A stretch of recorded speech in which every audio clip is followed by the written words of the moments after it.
Okay, so I want to talk to y'all about emotional intelligence. I bring emotional intelligence up because I really feel like it's a very important skill to have internally.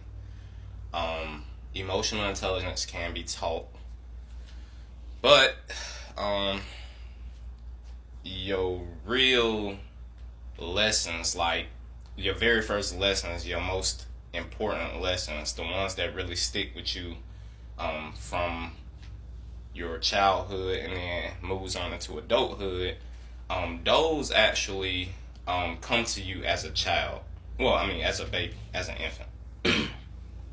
um, we learn the very first lessons that we learn in life, we learn it from our parents, or for a lot of people, parent, because it's a lot of single mothers out here. Me personally, this is why I believe I have to be in my child's life. I tell every female that ever crossed my path, I have told every single one, if I have a child with you, which I have none so far, but if I have a child with you, we gotta make it work, because I'm going to want to be there for my child. I feel like it's a struggle for one parent to raise a child, because you have to divide your time into so many things. I'm sorry. You got to work, you got to cook, you got to clean, you got to get the baby here, you got to get the baby there. You know what I'm saying? Then when they grow up, you got to get them to school and whatnot. And today is I noticed that it's getting pretty bad. I have actually sat and watched like teenage females and teenage mothers and actually adult moms. A lot of them seem to be stuck in their phone. They have a TV watching the baby. You know what I'm saying? They not watching the baby, the TV watching the baby. They'll be, on their phone talking to somebody, boo caking or whatever, on social media, taking their little pictures and stuff. The baby, meanwhile, either watching TV or getting themselves into something they shouldn't be getting themselves into. And then when the mom sees them or whatever, they get to yelling at them. And when I speak of this, I'm speaking of black people. I haven't really been around too many other races to actually say what they do, but I'm pretty sure that other races do it as well, because how I look at it is, you got different types of people for all races. You know what I'm saying? You got ghetto people in each race. So how people they'll see somebody acting ghetto and they'll be like, oh, they trying to act black. That's not trying to act black. That's acting ghetto. I'm black. I'm not acting ghetto right now. You know what I'm saying? So, and a lot of black people, like I said in the last video, they will call me weird because I don't act ghetto. They'll say I'm weird, or they'll say I'm not black. I had two people recently, two females. They said that I wasn't black because I don't listen to Key Glock.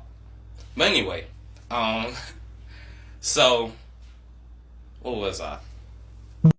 Yeah. So anyway, I really want to be in my child's life because I feel like it is a lot more to raising a child than food, shelter, clothes. A lot more. You are not raising an animal here. You are raising a human being. If you do raise them like that, and you don't teach them any, you don't impart any mental lessons to them, life lessons, emotional lessons, then it's basically going to be like raising an animal. Because a lot of these people out here ripping and running the streets. That's because they didn't really have guidance. They didn't really have guidance, you know what I'm saying? And then I also feel like, it's a lot of influence from, like I said, outside stimulants that's really causing people to be so destructive with their lives. Like trap music. I listen to trap music, you know what I'm saying? But I can't listen to that shit every day. Why I can't listen to it every day? Because me personally, listening to shit like that, it makes me want to go kill somebody. You know what I'm saying? I really be thinking I'm a killer listening to shit like that. It's just like listening to a love song or a sad song. It's gonna put you in a certain type of mood. Some people are more affected than others by different stimulants.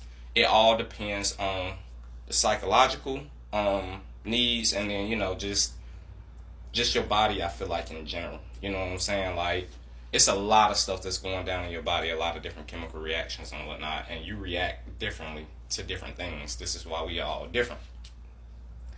But anyhow, so I want to be there for my children because I want to be able to impart lessons like this to them. I sit and I talk to my niece about stuff like this. She's 2 years old. She doesn't know what I'm talking about. But what I do notice is, she will copy me in a lot of the stuff I say, or she would try to mimic me. Because babies, their minds are like a sponge. I know you have to have heard that term. You had to have heard that term already. And that term is very true because our minds, when we are infants, grows the fastest. That is the time where our minds, grows the fastest in our life, when we are babies. This is why I feel like we take in so much and absorb it so quickly. This is why I say the most important life lessons, a lot of the ones that's going to stick with you, stem from when you were a baby. That's why you will have people who, like for instance, let's say we have a child and we have a mom, and she is kind of using fear tactics on the baby. Like, let's say the baby does something and she hits the child. This is how she deals with teaching the child. She hits the child. The child will eventually become fearful. When they become fearful, that can cause them to become fearful in childhood, and that can cause them to become fearful in adulthood. A lot of the problems that we have as children stems from infantry, or, well, when we are infants, because I don't know if I can say infanthood, and I know it ain't infantry, but it stems from when we are babies, and then, it's lessons learned as children. We also learn how to cope with ourselves, or cope with different situations. Like me, for instance, I disconnect emotionally most of the time. That's because of just things that I experienced in my life, betrayals, just people not recognizing my emotion. And that's another thing too, real quick. A lot of the times in a black household, parents don't really let their children express themselves emotionally. They don't get to express themselves emotionally. And that can cause you to bottle up your emotions, which will lead to you either just going on a rampage and letting it all out one day. That will cause you to turn to different stimulants such as weed, or opioids or whatever you want to turn to, alcohol. But as I said, different problems need different stimulants to fix them. Like, I believe alcohol, it is something called, I believe it's called like something B. I can't remember exactly what it's called, but basically that is low inside of your body when you are alcoholic. But when you drink it, it increases, and I believe it's your stress lowers. Because I believe alcoholics, that's what it is for them. That causes them to get addicted to alcohol. It's that hormone that's low, and then it's the stress that's high. But when they consume alcohol, it's two opposites. But yeah, so okay, yeah. I remember where I was. So, a lot of black families don't really allow their children to really express themselves emotionally. They tell you, you don't talk back to adults. You can't even say the word no. You can't even say the word no like that. This is why I believe our people have boundary issues. This is why we have issues of saying no. I know you got to know somebody that be like, it's hard for me to say no. You might be the person that be like, it's hard for me to say no. Me, it'd be hard for me to say no. But I will say, rather than just saying no, you can simply like